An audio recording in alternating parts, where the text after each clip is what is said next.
希伯來書第10章第1至39節。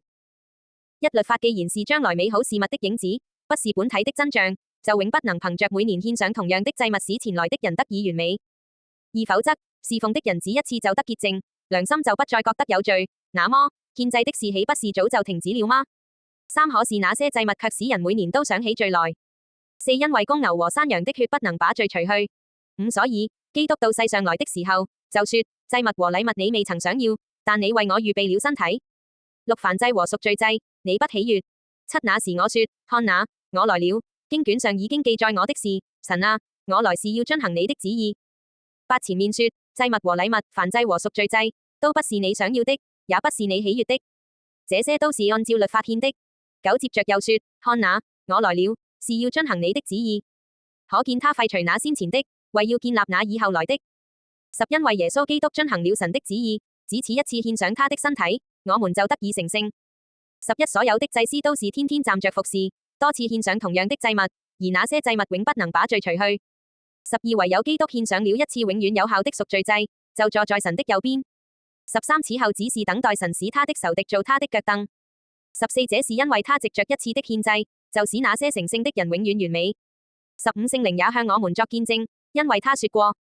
16主說，在那些日子以後，我要與他們立這樣的約，我要把我的律法放在他們的心上，寫在他們的意念裏。17然後又說，他們的罪惡和不法的行為，我決不再記住。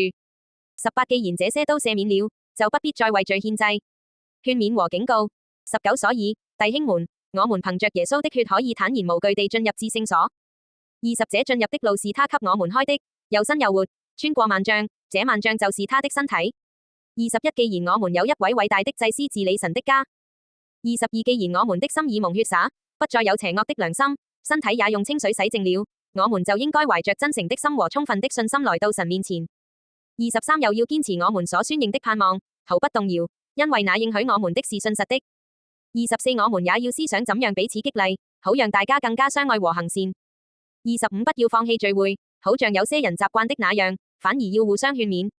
你們既然知道那日子臨近，就更加應該這樣。26要知道，我們領受了真理的知識以後，如果還是故意犯罪，就再沒有贖罪的祭物留給我們。27留給我們的卻是對審判懷着恐懼的等待，以及將要吞滅敵人的烈火。28任何人干犯了摩西的律法，憑着2、3個證人，就得不到憐憫而死。29何況人踐踏神的兒子，把那使他成聖的立約之血當作俗物，又侮辱施恩的聖靈，你們想想，這人該受多麼嚴厲的懲罰。30因為我們知道是誰這樣說過，伸冤在我，我必報應。又說，主將審判他自己的子民。31落在永活的神手裏，真是可怕啊！要忍耐行完神的旨意。32你們要回想從前的日子，那時你們蒙了光照以後，忍受了許多痛苦的煎熬。33有時在眾人面前被辱罵，遭患難，有時與遭遇相同的人為伴。34你們同情被監禁的人，你們的家業被搶奪，又以喜樂的心接受，因為知道自己有更美好而又長存的家業。35所以你們不可丟棄坦然無懼的心，有這樣的心就有極大的報償。36你們還需要堅忍，好讓你們行完神的旨意，就可以領受所應許的。37要知道，還有一點點的時候，要來的那一位就會來，不會遲延。38我的義人將因信得生，如果他後退，我的心就不喜悅他。